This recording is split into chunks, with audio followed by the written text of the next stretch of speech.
Today, you'll learn the 16 most common adjectives in English. These are adjectives that seem very basic, but they have an alternative advanced meaning that natives commonly use in everyday speech. Welcome back to JForrest English. Of course, I'm Jennifer. Now let's get started. Our first adjective is open. Open. Right now you're saying, Jennifer, of course I know what open means. It's not closed. It's allowing access. The window is open. The store is open until 9 p.m. Yes, of course you know this adjective. But what if I said she's open to new ideas, even if they challenge her? We need to be open to different perspectives. Do you know what this means? Well, in this context, in this advanced context, open means willing, receptive, or flexible about ideas, experiences, or change. It's a very positive adjective to describe someone as being open. She's open to new ideas, even if they challenge her. Or you might say, we're open to moving abroad. Now, did you notice that sentence structure? We have to be, she is, we are. The verb to be conjugated, and then your adjective open, but you're not done. You still need to, which functions as a preposition. So following a preposition, you can use a noun, new ideas, or a gerund, moving abroad.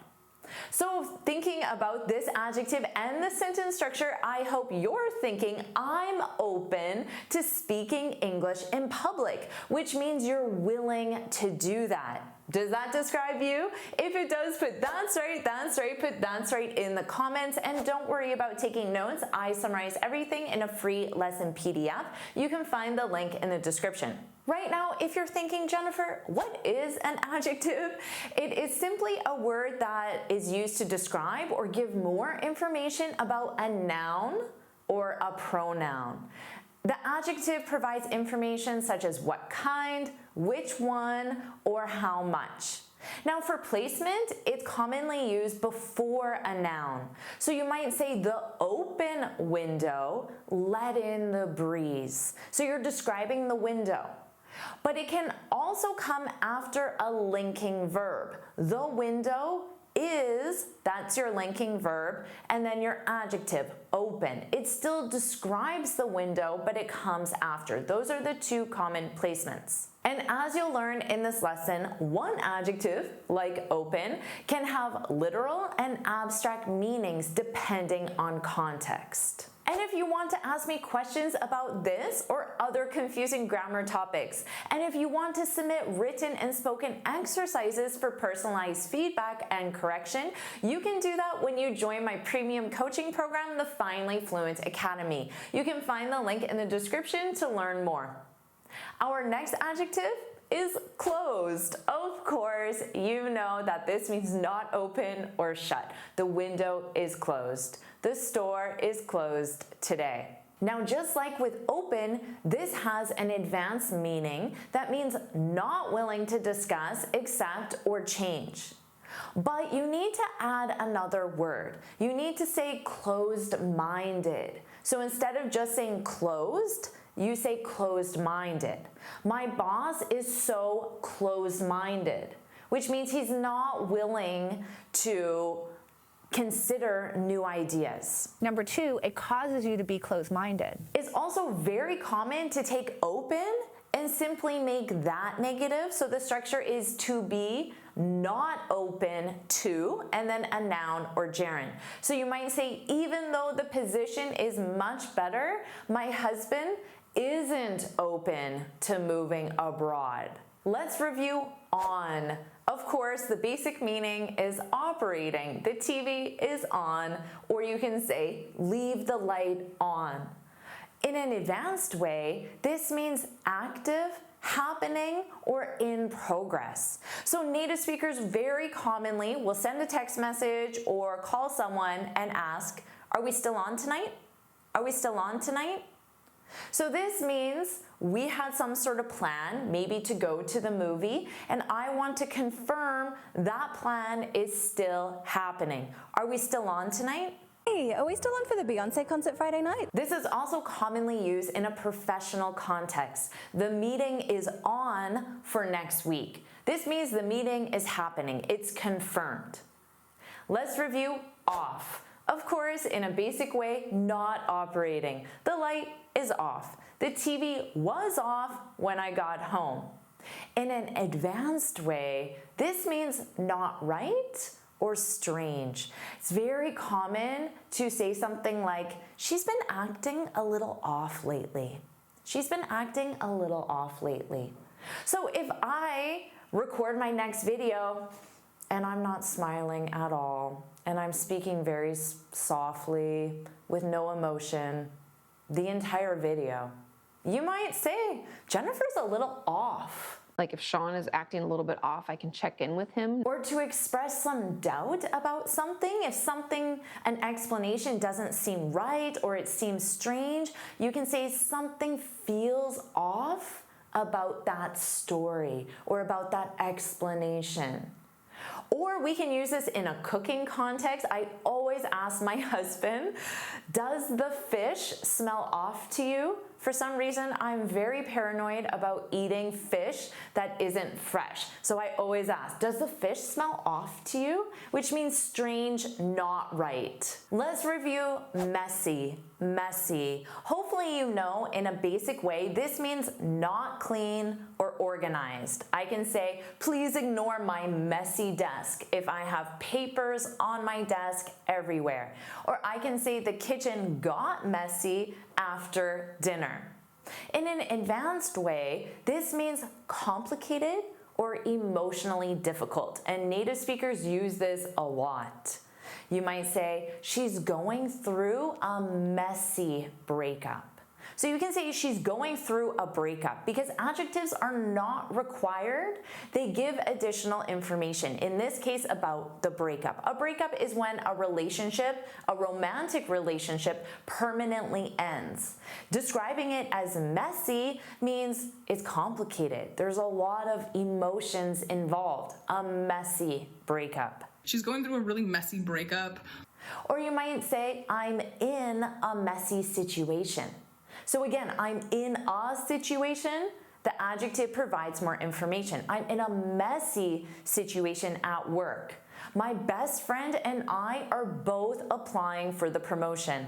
So that makes things complicated and emotionally complicated. Let's review random. Random.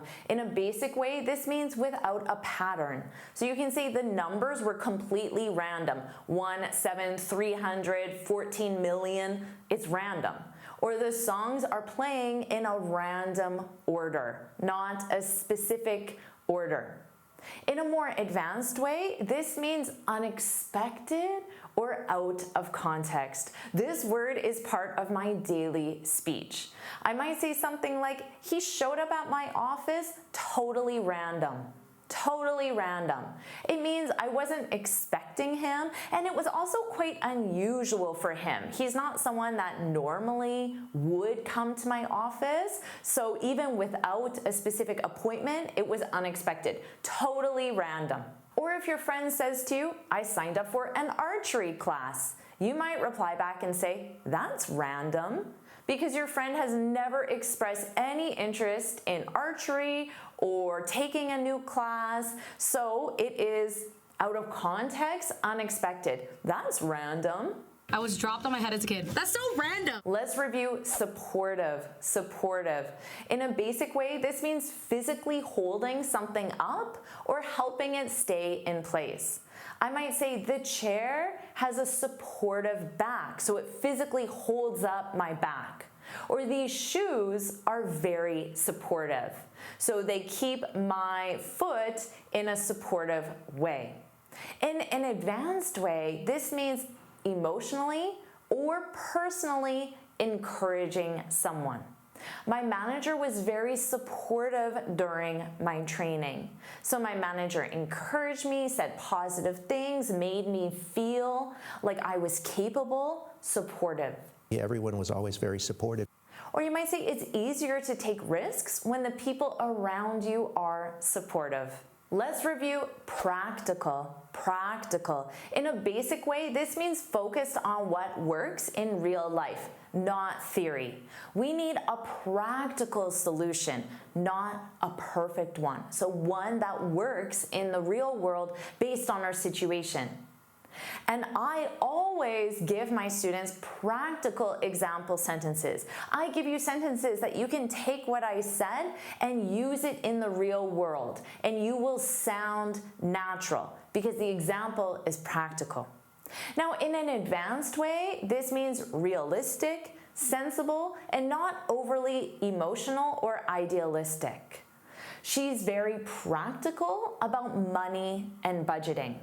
So this means the way she manages her money and her budgeting, which is how she allocates her money, is based in reality, not theory. So it has the same meaning as the basic one, but it's just the way we use it is in a slightly different context. Or I might say, let's be practical. We don't have enough time to do everything. It is a very practical idea that we can do tomorrow. Let's review rough. Rough. Notice that f sound, rough. In a basic way, this means not smooth. So I can say my hands are so rough from the dry weather. Or this fabric feels rough, so not smooth. In an advanced way, this means difficult or unpleasant. Hopefully you're familiar with this. It's quite common. I had a rough week. Have you heard that before? I had a rough week. I had a difficult week. I had a challenging week. I had a rough week. Oh, I'm having a rough week. Or you can say the meeting was rough. The meeting was rough. It was challenging. It was difficult.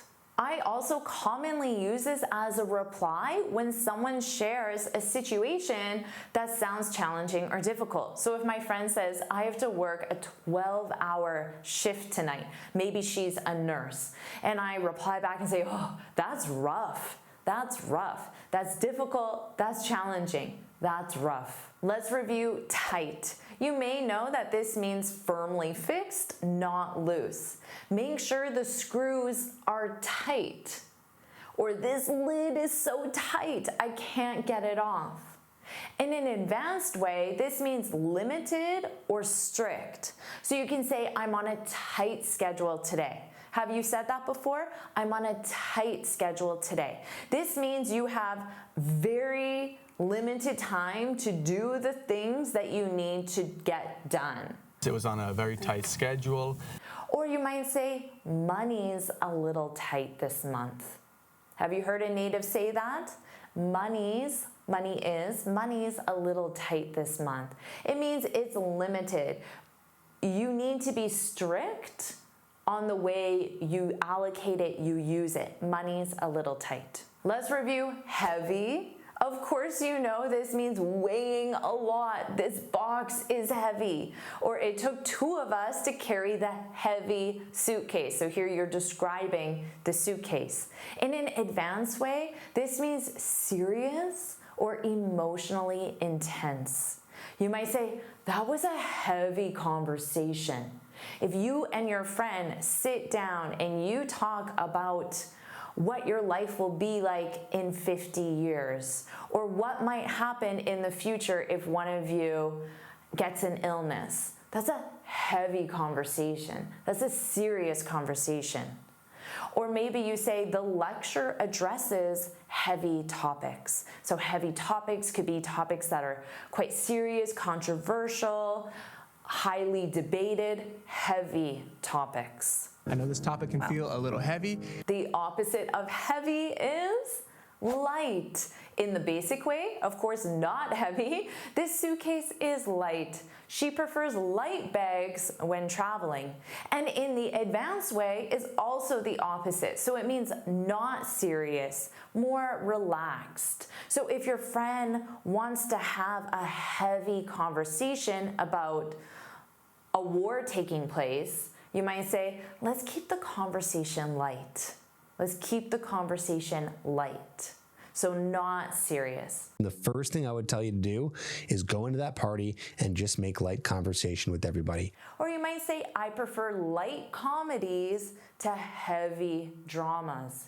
When you're talking about your movie preferences or even your book preferences. Let's review flat. In a basic way, this means smooth without curves. We need a flat surface to organize the photos.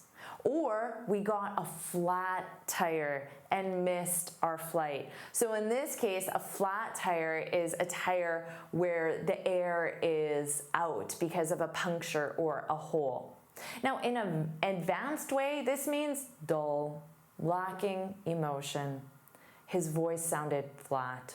So when you speak in a monotone way, which means there's no rise and fall to your voice, you can describe that as flat. You can also say the joke fell flat, which means he was trying to be funny when he shared his joke, but nobody laughed. So it ended up being dull. It fell flat. Fell flat on its face. Let's review loose. Notice that pronunciation. Oose, loose, loose. This means not tight. So I might say, that shirt is too loose. Or watch out for the loose wires. So there could be wires hanging down because they're not tight. They're loose. In an advanced way, this means relaxed or informal. The rules are pretty loose here. So maybe you're a new employee and there are a lot of company rules, but then your coworker says, the rules are pretty loose here, which means they don't enforce the rules that seriously. They're more relaxed about the rules. Or you can say, we have a loose plan, which means your plan is just an idea.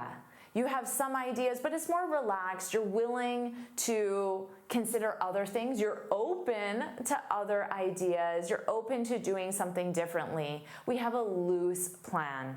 So when we went to Costa Rica, we had a really loose plan. Let's review sharp. Of course, in a basic way, if something is sharp, it means that it's able to cut. Be careful, that knife is sharp. The scissors are really sharp.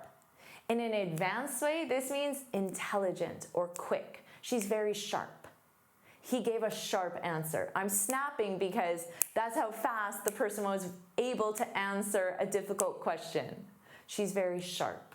But it does pose some really sharp questions. Let's review wild, wild. In a basic way, this means not controlled, natural. Wild animals live here. So again, animals live here. Wild is the adjective. It describes the animals, wild animals. Or you can say the forest is full of wild plants. In an advanced way, this means extreme or surprising. So you can say that party was wild. I know you had a great night and you probably have some stories to tell. It definitely was not a dull party. That party was wild. Or if someone shares an idea with you, maybe they say, what if we quit our jobs and move abroad? And you say, that's a wild idea. That's a wild idea. I really love this adjective in the more advanced way. But my friends and I became obsessed with a wild idea. Now you have 16 new adjectives in your vocabulary, and you know both the basic meaning and the more advanced meaning that has a non-literal, a more abstract meaning. So make sure you review these again because all the ones I shared, natives use these in our daily speech, both the basic and the advanced meanings. And of course, make sure you like this lesson, share it with your friends, and subscribe so you're notified every time I post a new lesson. And you can get this free speaking guide where I share 6 tips on how to speak English fluently and confidently. You can click here to download it or look for the link in the description. And here's another lesson I know you'll love. Watch it now.